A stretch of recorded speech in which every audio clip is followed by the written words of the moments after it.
Hello, everybody. Thanks so much for joining us today. My name is Aaron Adair. I am coming to you today from Saskatoon, Saskatchewan, which is on Treaty 6 territory and homeland of the Métis. And I'm always very glad to and grateful to be able to learn and play and work on these lands that we all call home. And I'm so glad that folks from across Saskatchewan and across multiple treaty territories are able to join us today for this virtual webinar, which is Homeownership, Are You Ready? We're going to learn a lot about homeownership and mortgages and so on with our expert from the Credit Cousling Society. So quickly though, first of all, I just wanted to mention a couple things just to give you a little bit of background about who we are and who I work for in this banner and this t-shirt that I'm wearing here. So the SIEC, the Saskatoon Industry-Education Council, is a nonprofit group, and we work very closely with 3 school divisions in and around Saskatoon, as you can see on your screen, as well as the Saskatoon Tribal Council, community-based organizations, government agencies, and employers to help nurture the workforce of tomorrow. Now, students, what does that mean for you? Well, we are a group that provides career development and discovery opportunities for youth and career practitioners through our customized programming. And we put on a ton of programs every year to help you get ready for that future career path that you are going to be on very, very soon. We really believe that financial literacy is a huge part of being on a successful and smooth career path. So we're so glad that you are studying this right now and able to join us today. You can see a few of our events here, and you can find out more information on the website that you see in the middle of your screen right now, saskatooniec.ca. I highly recommend checking out Contact 360. That is a website that has a whole bunch of job readiness resources. So if you're interested in finding a job this summer, I definitely suggest that you check out those, get some resume or some job interview tips, for example. We also have a connected program for young women. Those of you who are not in grade 12 could take advantage of that opportunity next fall. Relevance magazine, a career development magazine, many of you may be familiar with as well. And I also want to pay special attention to our Spotlight on Careers program. And what you, excuse me, what you see on your screen right now is a sampling of the specific sectors that we focused on this year. And these are areas that you might be interested in finding a career path in. And if you have any interest in it, I suggest that you check out saskatooniec.ca, look for our Spotlight on Career programs, and check out 1 or 2 of these. We always say that finding out what you don't want to do in the future is just as important in high school as finding out what you do want to do. Okay, going to cross a few things off your list, make sure we have no regrets and so on. But you can find post-secondary information. You can find interviews with experts in these fields to find out what their jobs are really like. And you can contact us if you have any questions as well. So definitely recommend that's one program that you check out of ours. Okay, now I want to get straight to our main event here. I'm just the opening act today. We want to get to the better half of the Gary and Aaron show here. We are lucky to have Gary Rusyn, a financial educator with the Credit Cousling Society, joining us today. Gary has done a lot of workshops for us in the past, and we're so glad that he can join us again today. Gary is coming all the way from Ottawa, which is another awesome side effect, if you will, or silver lining of being able to meet in these virtual formats. So as it says on your screen, I hope that you folks will type some questions into the Q&A function on your screen. Don't want to get them lost in chat. You can definitely use the chat function too, but questions are good in that Q&A. And we will be asking for some feedback at the end, and I'm going to tell you a little bit more about our SaskMoney program at the end as well, but we definitely want to get to the heart of this presentation today. So Gary, I want to thank you so much for joining us again. It's always great when you can join us out in Saskatchewan and share all this great information with the students. So I am going to turn it over to you, my friend. Excellent. Thank you, Aaron. I appreciate it. Welcome, everyone. So we're going to be talking about mortgages today, looking at home ownership. I'm certainly going to do my best to make it as uplifting as possible, but we're going to be taking a look at what you need to know to prepare yourself for owning a home later on down the road. Okay. Now, as Aaron said, I've been around a few times. Some of the introduction, just to add to it, Credit Cousling Society is a nonprofit charity, just so everybody is aware. We do span the country from Vancouver as far east as Ottawa, which is where I am. And we do things like this, the education piece. We do budget counseling as well. And that's something that anyone could take advantage of. And then a little background on myself. I've been doing this for 8 years. Before this, I was a high school teacher in Montreal. Love to give back to the students and make sure to prepare them for what is to come. And to be honest with you, I wish I had this myself, because it probably would have prepared me that I might have been able to buy something a little earlier on. Okay. Now, again, if there's any questions, please don't hesitate. Throw them in the Q&A section and I'll be able to answer them as we go through. Okay. All right. Let's get started. So I'll share my screen here.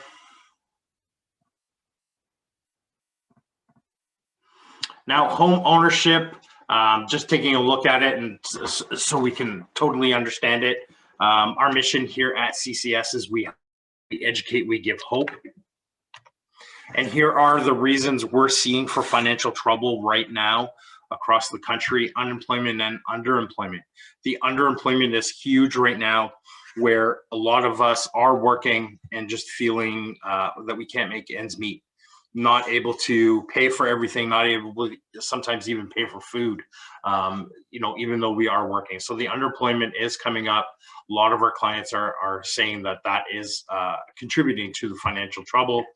Excessive use of credit, basically using credit for everyday use, injury, illness, no budget, lack of financial education, certainly some separation, divorce, failed business, as well as high housing costs. Now, what we'll look at today, we're going to look at wants versus needs. Are you ready to buy a home? Some financing options. So we're going to go through that, as well as buying a home. By the end of this, you should be able to articulate what you need in a home, identify the costs associated with buying a home, as well as assess whether you're financially ready to actually buy the home. Now, some of the questions that you certainly want to ask yourself: what does home ownership mean to you? Now, everyone is going to have a different look at this. When I think when I was younger, my first thought of being a homeowner, it didn't really exist. My parents were divorced, lived with my mom, always in an apartment. So home ownership was never on my radar. But looking back, you almost kind of wish that it was, right? And knowing some of the tips on how to buy a home or what to expect would have helped. Now, when it comes to the wants versus the needs, we all need shelter. We all need a roof over our head. How much space do you need? Do you have to have a 6-bedroom home if it's just you living in it? Or can you manage with a 1, 2, or even a 3-bedroom home? Okay. How long do you want your commute to be?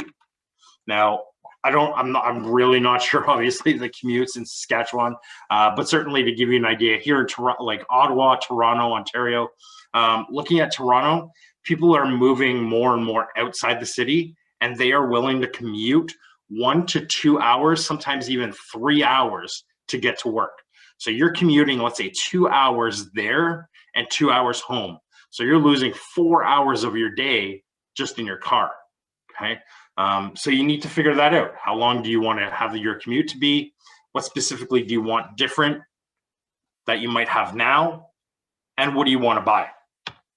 So looking at some of these questions, trying to figure out, whether you may be ready or it's to prepare you for when that time comes. Are my expectations realistic? Okay. We all want to live in huge mansions, or at least maybe some of us. We all want huge pieces of land. We all want to live on the water. There's certain things that a lot of us want. So you need to figure out, what are your expectations, and really, are they realistic? Do I have the down payment ready to go? And we're going to be talking about what a down payment is and how much you would need to have. Will I qualify for a mortgage? What's my credit like? Have I paid, things on time? Have I not paid things on time? Will I actually qualify for that mortgage? Have I saved enough for any extra cost? And we're going to take a look at that as well. What are some of these extra costs that we might want to look at? So Aaron is just letting me know, for some of you, a commute might be well over 6 hours if maybe you're going into a city center, okay? So that kind of gives you the idea. Do I know what it will cost per month for the home? And do I have a backup plan if something should happen? Now let's take a look at some of the stuff. Now, looking at these goals, trying to set some goals, we want to be specific. Know exactly what we want or what we want to spend, okay? Make sure it's measurable and achievable. How much will we need, let's say, for a down payment? Make sure it's relevant and time. Now, here is a short example. My goal is to save for a down payment. And like I said, we will be talking about what down payments are and what you would need for a down payment, but this kind of gives you a little bit of an idea of what we're going to be looking at. So I want to save for a down payment. Now, a down payment is to initially buy that home. I want to achieve this within 3 years. So I'm setting my goal that within the next 3 years, I'm going to save up enough money to have a down payment to buy a home, okay? The total cost of my goal is $25,000, okay? So this goal, what we're trying to show you is, I want to save over the next 3 years, I want to save $25,000. And you might be looking at, Gary, come on, how am I going to save $25,000? Like, we all don't have a magic wand that we just wave in front of us and boom, there you go, the money is there. No, we have to break it down. We want to take that big amount and try breaking it down into a manageable amount. Now, a lot of us may be paid bi-weekly. So if you're working, you might be paid bi-weekly, every 2 weeks. This breaks it down. Take the $25,000, you're dividing it certainly by the 3 years, and then going even that much further to figure out your bi-weekly payment. You would need to be putting away $321 every 2 weeks to achieve a $25,000 goal for a down payment on a home, okay? Now, another thing that you can do is looking at this, $321 bi-weekly for a payment, that could also be a car payment. So then you have to look at it and say, okay, car payment is $300 a month, house payment is $300 a month. Things start to add up, and we're going to take a look at the cost and all that, okay? If there's any questions, don't hesitate, throw it in the Q&A. Now, when it comes to mortgages are a type of secured financing. Now, what that means is, technically, until the house is completely paid off, and if you have a mortgage on your home, the bank owns your home, okay? It's like almost like you're renting it with the rent, like a rent to own. You're renting the home until it's finally paid off, okay? But I say that it's like a rent to own, but you're responsible for all the repairs, all that the upkeep and all that of the home, okay? So being secured, that means the bank has security. If for some reason you don't pay your bills, they can actually force you to sell your home if you're not making your payments. So they can actually come in and take your house away from you, okay? Now, I've been in the banking system for a long, long time. Trust me, the bank does not want your home. So if, let's say down the road, you know what, something happened, lost your job. I've been in the situation myself where, hey, I lost my job. I was out of work for 9 months. Was it hard to pay my mortgage? Absolutely, 100%. You figure out ways. I had to borrow some money from friends or family or whatnot, just so that I didn't lose my home. But let's say I really didn't make those payments. Trust me, the bank does not want your home because it would cost them more to sell it. They would rather work with you. Always keep the communication line open with a creditor, okay? Lenders have specific criteria to meet the approval, and the maximum term for a mortgage is 25 years. So the maximum amount of time that you could take out your mortgage for is 25 years, okay? Now, looking at this down payment, now before I was talking about $25,000, you know, as if we all have $25,000 just laying around to go and buy a house, right? Now, looking at down payments, your down payment must be at least 5% of the purchase. Okay. Now, looking at that, you know, okay, I got to figure out what's my 5% of the purchase amount. Now, I did a little bit of digging, certainly before coming into this session. I didn't want to just come in blind because I could tell you what the housing prices are here in Ontario or in Vancouver and stuff like that, but I didn't really know what they were in Saskatchewan.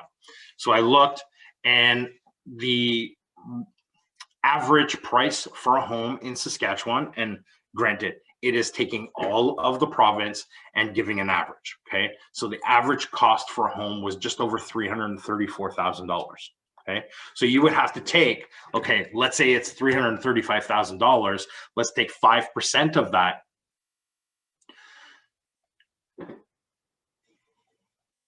You're looking at, sorry, bear with me here. I'm using my calculator. Sorry for all the teachers that I'm using my calculator.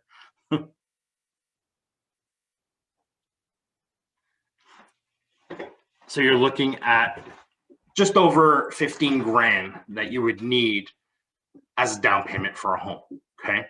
Now, you could borrow the money from your RRSPs. Now, what an RRSP is, your Registered Retirement Savings Plan.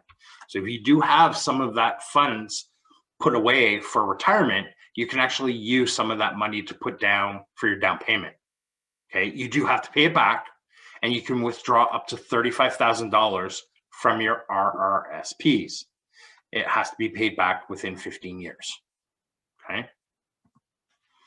Now, there is a huge incentive for first-time home buyers. Now, if this is your first home, okay, and there's little ways around it too. Just as a side note, some tips that you can do is, let's say you buy a home first, you know, and then you meet someone and you go into a home with your partner. If your partner's name is the first one on the mortgage, initially, they can now also have those incentives if they've never owned a home as well, okay? So there is that advantage that you might be able to use that incentive more than once, okay? Federal government does, it is their initiative to help people purchase their first home. The government will provide 5 to 10% equity to help with that down payment. So they will help with that. The loan is interest-free, so that you can possibly take out an interest with no interest, a loan. You could take out a loan with no interest. And a loan is based on certainly the market value, depending on what the property, what they might assess the property at as well, okay? Now, looking at the first-time home buyer plan, the maximum household income has to be under $120,000 a year. $150,000 if the home is in Toronto, Vancouver, or Victoria. And the reason why it's higher in those areas is just because of the housing market in those areas. Okay, just to give you the idea, like I said, I looked at the housing market for Saskatchewan. It was $334,000, the average home. In Toronto, Vancouver, Toronto, the average home was just over $1 million. And then in Vancouver, I think it was 1.2 million is the average cost for a home in those areas, okay? The maximum mortgage allowed is a household income of 4 people. Now, a lot of us start to wonder, okay, who can afford a home of $1 million? Like that's a lot of money. You know, regardless of 2 people working, that's still a lot of money, right? So that's why you could see in the second note that the maximum mortgage allowed is a household income of 4 people. And that's what a lot of people are doing, certainly in the Toronto area and Vancouver areas. There's more than one family member, or let's say one, it's a generational, multi-generational family that is purchasing the home. So it might be you, your partner, and your parents. And I trust me, you know, you guys are probably all sitting there like, I don't want to live with my parents. I've been living with them for like 18 years now. I don't want to continue living with them. Absolutely, I totally agree with that. But later on, that's what is happening is parents do get older. So to help out, some of the children are taking on the added well-being of their parents, elderly parents as well. Okay, this incentive must be repaid within 25 years. Okay, so again, looking at just some options, there are ways in order to get these down payments in order to afford the homes that are out there. Now, to give you the idea of mortgages, there's two types of mortgages. You have a high ratio mortgage and then a conventional mortgage. Okay, now a high ratio mortgage, there is default insurance and it is required if your down payment is less than 20%. Now, to go back, I was telling it in some of the slides before, Gary, you were saying that we had to put a minimum of 5% down. Yes, that is the minimum that you need to put as a down payment for a home. Okay, but if you put between 5 and 20%, you will have to pay an insurance that the government has implemented into it is implemented into your mortgage, okay, which would be considered a high ratio mortgage. This can be paid as a lump sum or added to the cost, okay? Now, if you add more than 20%, you won't need the insurance, which is CMHC, Canadian Mortgage Housing Commission. This is just an insurance to make sure that if there is any default, basically if the government's not out any money, as well as some of the banking system, it's a little bit more protection for them. Now, one thing that has come into play, if I'm not mistaken, the past 5 years has been in effect, it's called a stress test. Now, when you go to buy a home and you go to a mortgage or do a mortgage calculator, you would need to qualify via the stress test, okay? Now, regardless of if you're refinancing or if you're buying a brand new home, whether it's high ratio or not, you still have to qualify for the mortgage using the stress test. Now, what the stress test is, it's 5.25%, okay, interest. Now, what we mean by that is when they calculate to see how much you can actually afford, they are going to put the interest at 5.25%. Okay, interest rates are not that high right now, but they are going to put at least 2% higher than what the current rates are, because if the interest rates ever do go up by 2%, they want to be sure that that whoever bought that home can still afford to own that home, right? So looking at it, it's contractual mortgage rate plus your 2%, okay, whichever is greater. So if, let's say, you are able to get a interest rate of 1% and plus the 2% that gives you 3%, they will still go up to that 5.25%, okay? One thing to keep in mind, if you go to a credit union, there's a lot of credit unions around in probably in Saskatchewan. Go to a credit union, they are exempt from the stress test, okay? So you might be able to qualify differently. The interest rate might be initially higher a little bit, but you won't have to qualify using the stress test, okay? Now, again, if there's any questions, please don't hesitate, let me know.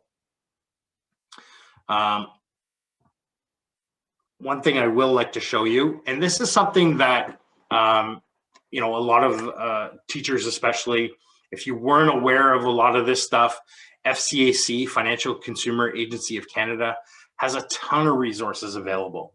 And just give you the idea right now, even looking at how much do you need as your down payment, but also the cost of loan insurance. So we were just talking about that. Now you can see here, it is explained on their website, okay, even in more depth than what I could ever do. So it basically tells you how they calculate it. They even give the link to CMHC, okay, that's the main organization that offers the mortgage insurance. How will your down payment be affected by it? And it just gives you even more tools that are available to you and your students, okay? So you can see here, just a little further down payment of 5%, okay? 20 grand your mortgage is $380,000. They're looking at adding an insurance premium of $15,000. Okay, so you could totally see what the total cost of the home could be by adding these insurances in. Okay, so if you're able to, when the day comes that you want to buy your home, do your absolute best to go for that 20%. Trust me, I know it's not easy, but if you can, that's the way to go, because you'll end up saving a lot of money in the long run, as you can see. Okay. Now, some other things that are on this website, on the FCAC website, again, mortgage calculators, looking at how much you need to put down, what the interest rates are right now in Canada, looking at choosing the right mortgage. Even a mortgage calculator is there, trying to figure out, okay, how much is my payment going to be, etc. So you could totally go in, take a look at this. It's a great tool to see what the home prices are like. Okay, so to even, you know what, I have a little bit of time, I can even give you a rough idea. $334,000 average home right now in Saskatchewan. You're looking at the interest rate that I will put in is right now, interest rates are probably about 2.5, amortized over 25 years. So that's the maximum, as we talked about. Okay, even though here it says 30, but as a conventional mortgage, 25 years. Payment frequency, we're going to be talking about that as well. These are ways that you could pay down the mortgage faster so that you're not paying as much interest, and you could actually put more to the principal of your mortgage. Now, looking at this, let's say I do biweekly over a 5-year term. Let's calculate that. And it kind of gives you the idea of how much your mortgage payment would be. Okay, so you could totally see here what your mortgage payment would be over that period of time. You're looking at $690 every 2 weeks. Okay, that kind of gives you the idea. Yes, Aaron. Hey, Gary, I'll just jump in here and give you a chance to catch your breath there too. But folks, if you haven't done so before, definitely check out one of these calculators. The FCAC one is really great. And play around with this, switch around the interest rates, switch around the down payment amount. Gary's been talking about 5% versus 20%. See how that affects the monthly payments that you would be making, and think about how that affects the rest of your budget that you might have, if you're living on your own, and how that really plays into your needs and wants that Gary was talking about too. So really great advice there, Gary. Thanks. Thanks, Aaron. I appreciate that. So same thing, even if you're, again, this was just a mortgage calculator, but even just trying to get some ideas of down payments, how much do I need as a down payment, etc. Again, click on that, go in, take a look at what you need as a down payment. And we're going to be talking about more and more. As you can see, the 5% on a purchase of $500,000 or less is the minimum that you to pay as a down payment. If the home is between 500 and just under that million, the 5% on the first bit and then 10% on the remaining amount. Okay, so you can see for a home of $1 million or more, you need at least 20% down on the home. Okay. Now, again, that website, FCAC, totally look at the website. It does help a lot, especially with financial literacy. Teachers, go and visit the website. You'll be very happy to know about that resource if you don't know about it. Now, looking at qualifying for a mortgage. How do I qualify for a mortgage? Now, the 5 C's of credit, banks will take a look at this. They don't typically tell you that this is what they're doing, but this is how they characterize, I guess you could say. They basically take a look. They ask a lot of questions about you and possibly your partner, and making sure that you can qualify for this mortgage. So the first thing they are going to look at is your character. So what we mean by that is when the lenders evaluate your character, they look at your stability. For example, how long you've lived at your current address. So if you jump around from place to place to place, they kind of get it's a little bit of a negative towards you. You don't want to jump around too much. You want to try staying in one location and building a bit of a rapport. Okay. Same thing with your job. Now, you don't want to jump around too much with your jobs. You want to try, again, building a rapport, building that relationship, and trying to stick with one job for a period of time, especially right before you're about to buy a home. Now, looking at the capacity, okay? Looking at your capacity, it refers to considering your other debts and expenses when determining your ability to repay that loan. Creditors will evaluate your debt to income ratio. Now, they will take a look at all your debt compared to your income to see what percentage they come out to. Again, these are some of the things that, again, banks don't always tell you. They are looking to, when they do that calculation, they don't want it more than 32%. Okay, and what I mean by that is they don't want you spending more than 32% of your income on your bills and your housing. Okay, they want to know that you have money left over at the end of every month. You're not living just paycheck to paycheck. Now, looking at the capital, it refers to your net worth. Okay, so they're basically looking at what assets do you have minus your liabilities. Simple terms, how much do you own? So for example, do you own a car? Do you own any real estate? Do you have cash? Do you have investments? Minus how much you actually owe. Looking at collateral, your collateral refers to that asset of a borrower. So for example, a home, does the lender has the right to take that ownership if for some reason the debt is not paid. And then the last one would be conditions. Now the bank will put a number of conditions in place to make sure, conditions, circumstances to make sure that everything is basically in order for them to actually lend that amount of money to you, okay?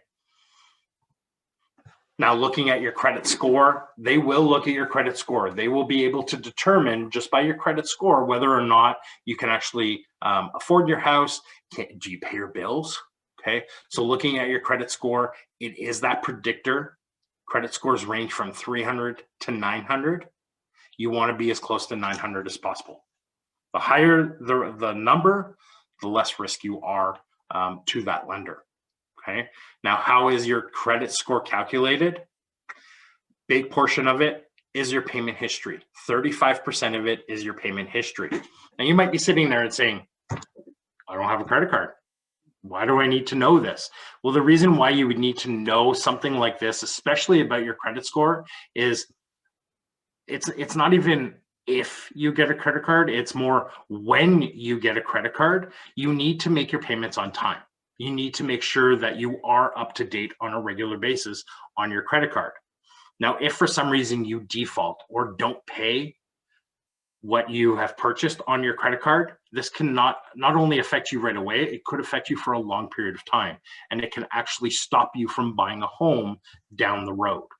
Okay, so it's things like this that you need to prepare for. You need to know what is credit, what is that credit score, how will it affect me later on. 30% is the amount owed, so are you always close to your limits? Length of credit history. This comes back to before what I was talking about the capacity with the bank. You want to establish a relationship with a bank. Now, and again, I've been in this situation in myself. When I was younger, my bank account was where my parents did all their banking. When I became 18, I didn't really want to stick with that bank anymore. It's a bunch of old people. Why do I want to stay here, right? So you might want to switch banks afterwards, and that's fine.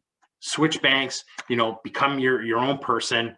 But if you do switch, try to stay with them for a long period of time. Establish a relationship, because when the time comes when you go to buy that home, or if you need a loan for school or post-secondary later on, they might actually lend to you because you have that relationship, that rapport with them, okay? Types of credit, 10%. So what kind of credit do you have? As well as any new credit that you might apply for would be another 10%. So this is what they would base your credit score on, okay? Now, I like looking at this, kind of gives you a few scenarios on how much home ownership can cost. Some costs to be aware of when you do own your home. You have mortgage payments to pay for, okay? You'll have home insurance that you need to pay for as well. Home insurance, you know, can be expensive, cannot be, it can be a little low, depending if you live in a rural area, your insurance could be a little higher. And the reason why it might be higher in a rural area, because there might not be fire hydrants nearby, and they need to, if there is a fire, they would need to truck in the water. So there's a higher possibility that the house would burn down. Okay, so these are just some of the things that you would need to look at. Property taxes. So how much would property taxes be? To give you even some ideas here in Ottawa, give you an idea of what my property taxes are. Mine are $5,800 a year. Okay, so $5,800 a year that I need to pay in property taxes, and that covers, you know, obviously I live in the suburbs, so that covers, you know, school taxes, transportation, garbage, all that type of stuff. Okay, you also need to look at utilities. Do I have to pay for water? Do I have to pay for, you know, sewer? Do you have a well? Are you living on well and septic? Do you have to have somebody come in and pump out the well every so often, or the septic tank every so often? Do you have to pay for your garbage collection, or do you have to drive it to a dump? You know, these are some of the costs that you might have to consider. Maintenance repair costs. This is something when it comes to maintenance and repair costs, I've come to realize as a homeowner, you know, it's almost like don't really wait until there's a problem. Like you kind of want to be a little bit proactive, because if you wait till there's a problem, a lot of times if you see the problem was always there. It just, you didn't see it before, and it's probably bigger than you really thought. So you might pay a little bit more. So just keep up with the maintenance of the home, you know, go around, take a look at things, make sure your windows are not broken or cracked, that kind of stuff.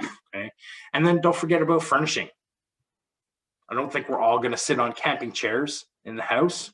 You know, you might start with that, but you need to think of furnishing the house. I need to buy a bed, I need to buy a couch. You know, you might buy secondhand, which is no problem with that. Absolutely not. But these are just some of the costs that will come into play. The other thing when it comes into some other cost is what kind of home do you actually have? So some additional costs would be strata or condo fees.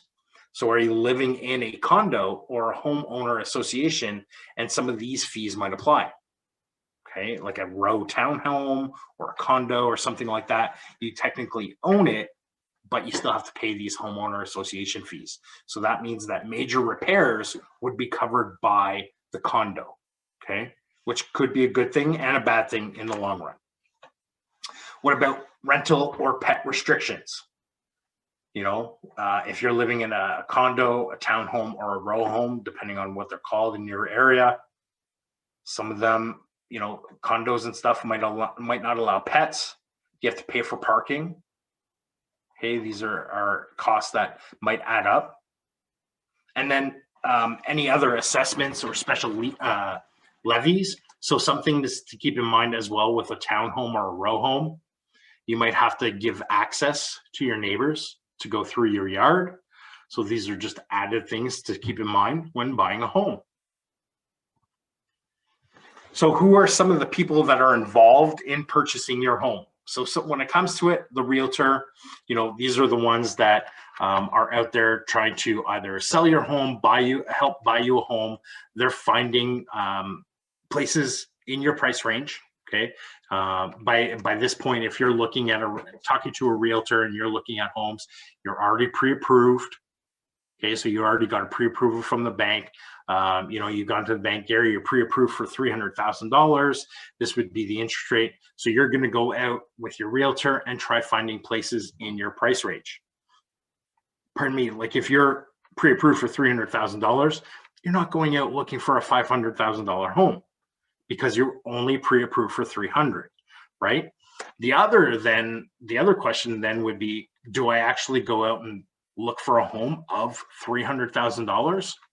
You might not. And these are some of the things that you may learn as you go along, is that you don't want to overextend yourself. And as I would always say, you don't want to be house poor. Okay. So you're pre-approved for $300,000. doesn't mean that you need to go and look for a home of $300,000. Why don't you look for a home of $200,000 and start there so that you have money left over at the end of every month? You feel like you could still go out for dinner. You could still do things, and you're not just confined to your home all the time because all your payments are going into that, okay? Sometimes, depending on the location, you might need a mortgage broker or a financial institution, okay? My recommendation, and again, this is just my personal recommendation because I've been through it, certainly talking to a broker can help because they can shop you around and get the lowest rates.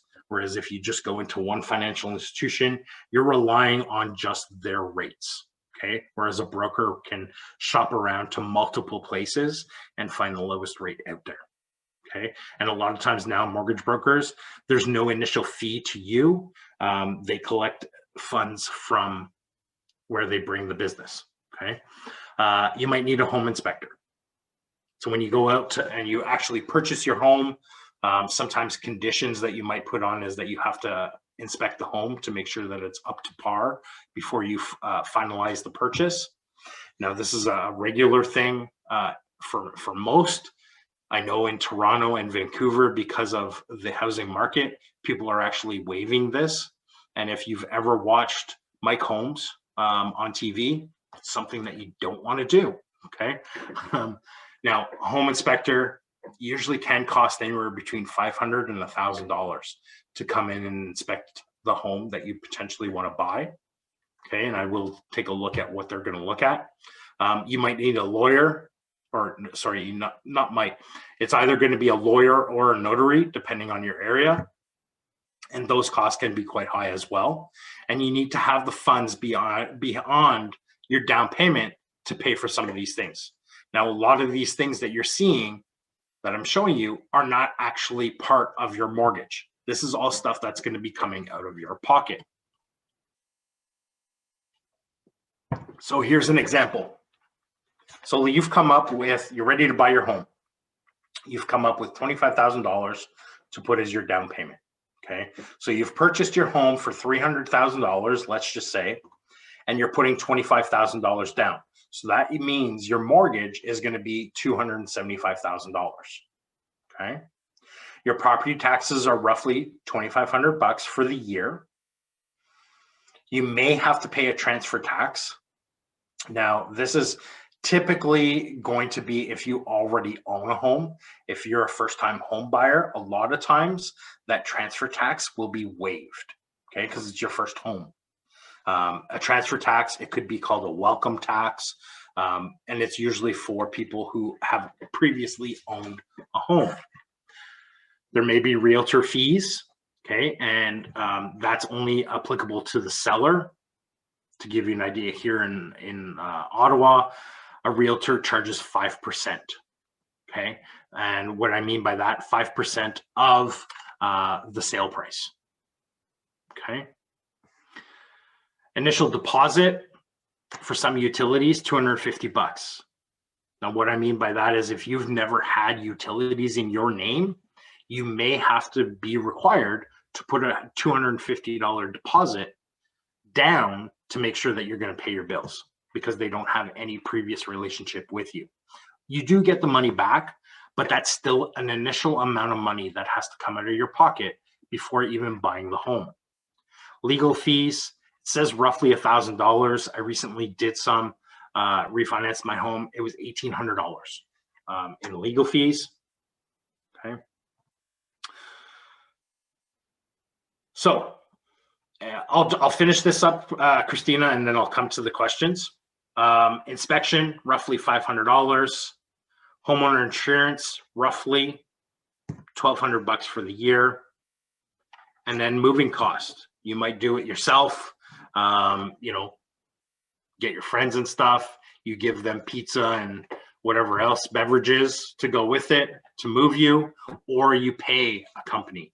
Now, again, this is me talking, but I can honestly say I moved from one home to another, and it was $900 to pay for movers, and it was the best $900 I've ever spent in my life because my back thanked me My knees thanked me, and everything was put in one place, and I didn't have to really break a sweat. I was just telling them where to put things. Okay, so that might be something to consider. So you can see, initially buying a home, you may have to come up with roughly almost $40,000 before actually purchasing it. Okay, all right, taking a look. So here are some classes. I'll be able to answer these questions fairly quickly. Can you rent to own for a house that is owned by the bank? Yes, you can. Some banks do have that option where you can rent to own. It's sometimes it could be a forfeit. So somebody owned the home, didn't pay their bills, and they're just renting it out to try recouping some of the money. Great question. How high do you want your credit score to be?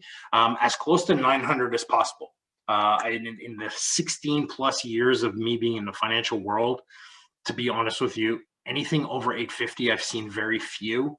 The national average right now, if you can aim for anywhere 730, 750, that's the ideal place to be. And you can check your credit score for free using your online banking. Okay, most of the banks have this online system that you could check your credit for free with your credit score. Okay. What are closing costs? We'll get to that. If a person wants to renovate their home, is it better to remortgage or get a loan? Okay, great question. I'll get to that in a second. Are there any government discounts for houses that use renewable resources, solar panels? Love these questions. Great questions. Okay, so taking a look at closing costs that will be coming up. Closing costs are usually like lawyer fees. Sometimes if you're the seller, you might have to pay the realtor, that kind of thing. Okay. If a person wants to renovate their home. So if a person's looking at renovating their home and they already own it, it really does depend. So, and I'm going to give my own personal thing. This is what actually happened to me recently. So I knew, my wife and I knew that our mortgage was coming up for renewal this year. Okay, so that means I've lived in it for 5 years. It's coming up for renewal. That means I could renegotiate the interest rate. But being in this industry, I knew the interest rates were going to go up. So I was a little bit proactive and I got ahead of the curve. And in November of last year, I refinanced my mortgage. By doing that, I was able to throw in some added cost and get a little bit of cash back to do some renovations of my home. Could be as simple as, paying for paint. I basically paid for that, some plumbing, those kinds of things. So I was able to refinance my home if you have the equity in your home. Okay. So sometimes it can be beneficial, whether to remortgage or get a loan.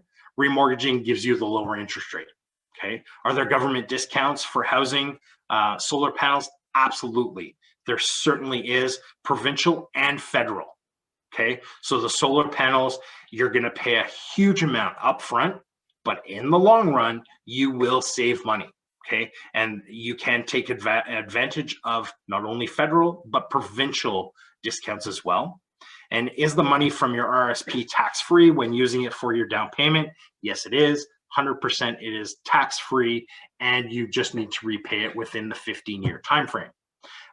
What do you recommend? Using a mortgage broker?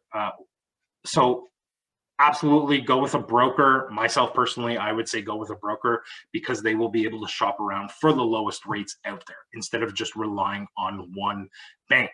Okay. There you go. Thank you. All right. The recording obviously will be there. Now, looking at inspections, some things to keep in mind when it comes to inspectors provide the insight into the quality and condition. Now, they'll look at the structural components, the roofing, the exterior components, some plumbing. You have to keep in mind that when an inspector comes to look at the home before you buy it, they are only looking at what they can see. They're not opening up walls. They're not, doing anything like that. They'll go in the attic if there is one, take a look at the insulation. If there's not enough, they'll recommend that. If there's snow on the roof, they're not going up and climbing on the roof. They're going to look from far or possibly use a drone to take a look at what the roof looks like. Okay. So you need to keep that in mind that they are just looking at what they can see. Okay. Same thing with, air conditioning and the furnace and heating and all that. They're just looking at, okay, they might turn it on, sounds fine, but they're not running it for days and days to see if it actually works really well. Okay. So you want to take a look at that. Look for somebody qualified, references.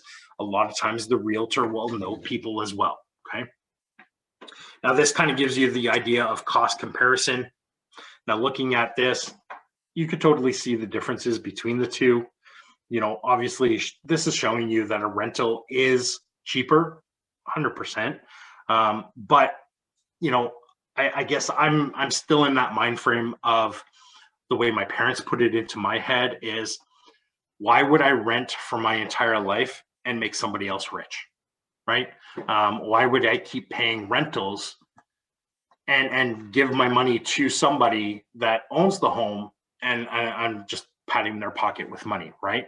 But on the other hand, I see friends of mine that are much younger and they have no interest in owning a home. They would rather rent because they want the flexibility to be able to come and go as they wish. And they don't want to have to deal with home repairs or anything like that. It really is a personal preference, but there is that sense of ownership, knowing that you own a home, you have that pride.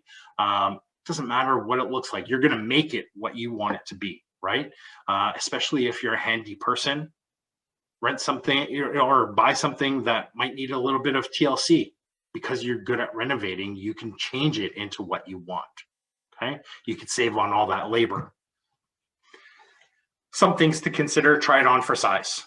Consider what you really can afford, not just what the bank offers you. So this is, again, what I was saying before. If the bank says, yeah, you're pre-approved for $300,000, doesn't mean you need to go out and spend $300,000. Okay, try it on for size. So what we mean by that is, can you actually manage those costs? So what I mean by that is, as Aaron was saying as well, go to the FCAC website, go to our website, mymoneycoach.ca, and pull up the mortgage calculator. Say, okay, this is what the home price is. This is what I have as a down payment. This is roughly what the interest rates are, which you can find online. Rate Hub is a great website to look at rates that are across Canada, ratehub.ca. So you get the rates and you get a payment. Now, what you would do to prepare yourself to see if you can actually afford it, take that money on a biweekly basis and put it into a savings account. Take the money right out of your bank account, put it in a savings account and say, you know what, I can't afford this. Or you might realize, you know what, can't afford it right now. And look at how much I was able to save in the past 2 months. That could help me later on. Okay. So again, draft a budget, include all the ownership costs. Try it for 6 months and see how it feels. See if you can actually afford that cost. Not only do you do this with a home, you could do this if you're looking to buy a car as well. Okay.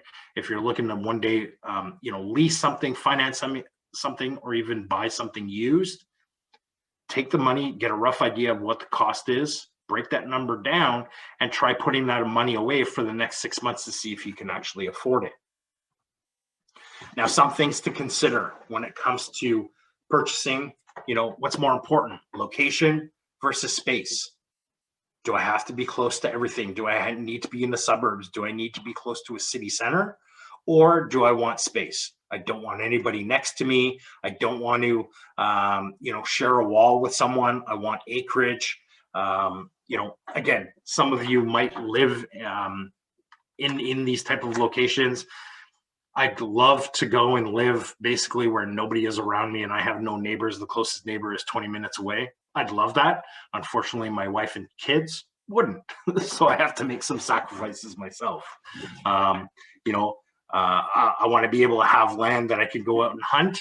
That might be some of the things that you need to consider. Do you want to have, the space to have some toys, have an ATV, go out and, things like that. Sacrifices will likely need to be made, of course. You get pre-approved for financing before actually looking. Don't start looking at houses now, okay? Because it's just going to frustrate you later on if you don't get a pre-approved for that amount. It's like, yeah, but I really like that house. Or keep it in your head that if you are going to be looking right now, you're just basically looking at what's out there and what the prices are. Give you that idea. It's like, oh yeah, I really like this. And you get to the idea of what a 3-bedroom house might cost in this area.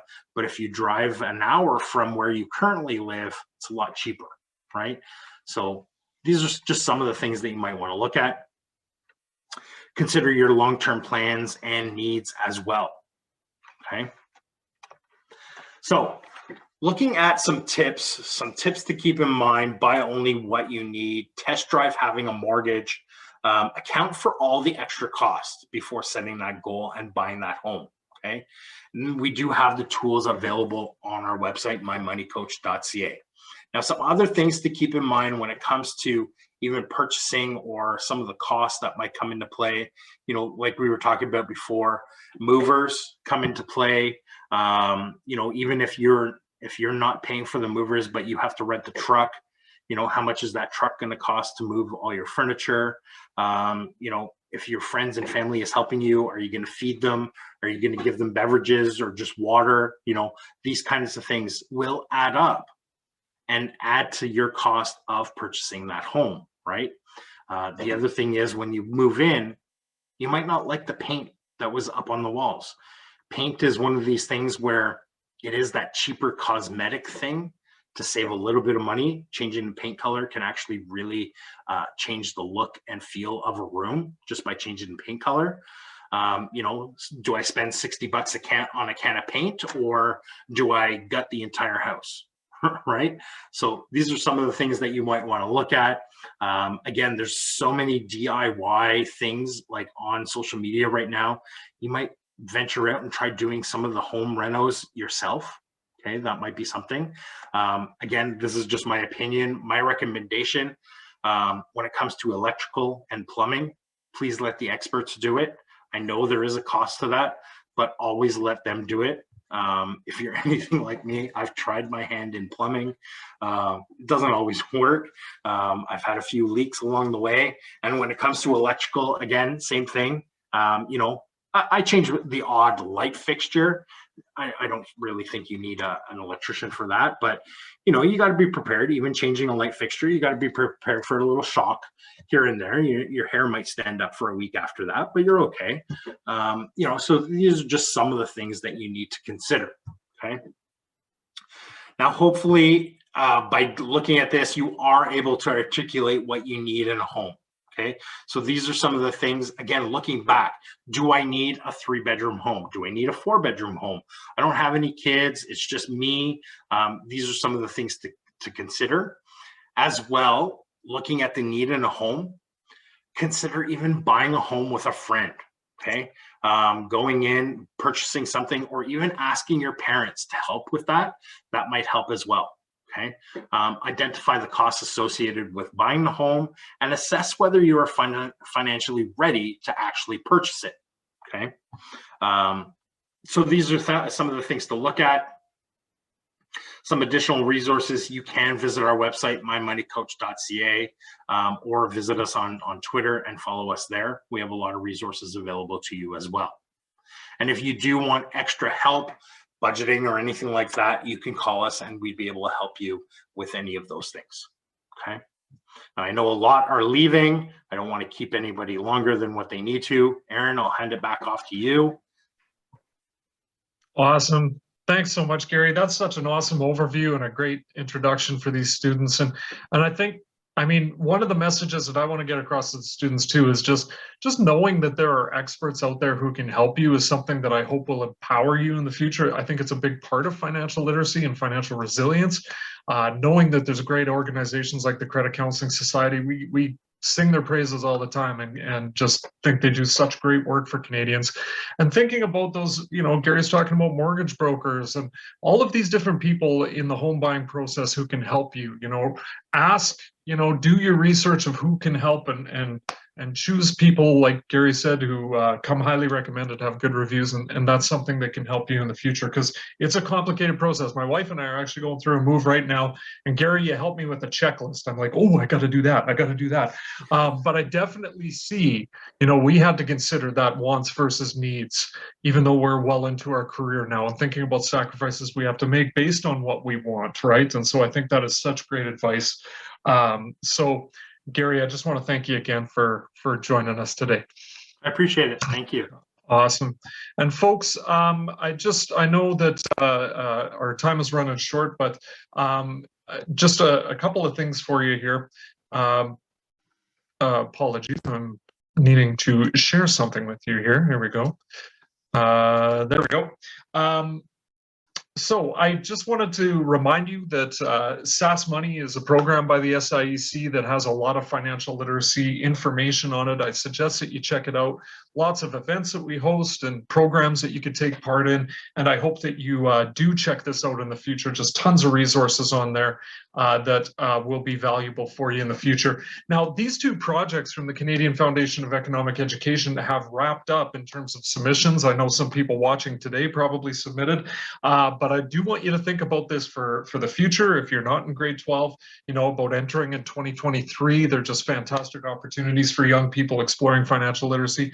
And definitely check out CFE's website, because they have fantastic financial literacy resources for you to check out as well. Folks, if you are still with us, I thank you, and just ask you for a little bit of feedback, whether you're a teacher, a student, or a community member. You can scan that QR code or type in that URL that you see, and we would appreciate some feedback. And we'd love to hear what you would like to learn more about with financial literacy, so that we can offer some future opportunities for learning that would suit what you are hoping to learn more about as well. So give us a follow on social media, give us a subscribe on YouTube, and check out our website. There's a couple at the bottom there, saskmoney.ca and saskatooniec.ca. And we really appreciate the teachers who have joined us with their students today, and those who have helped spread the word about our programming, because we couldn't do it without you. And we really want to get out this information out to as many students in Saskatchewan as possible. My email address, or our email address, is at the bottom as well. So if you ever have a question, please contact us and we'll be glad to help. Folks, thanks again for joining us today, and we wish you all the best with anything to do with financial literacy.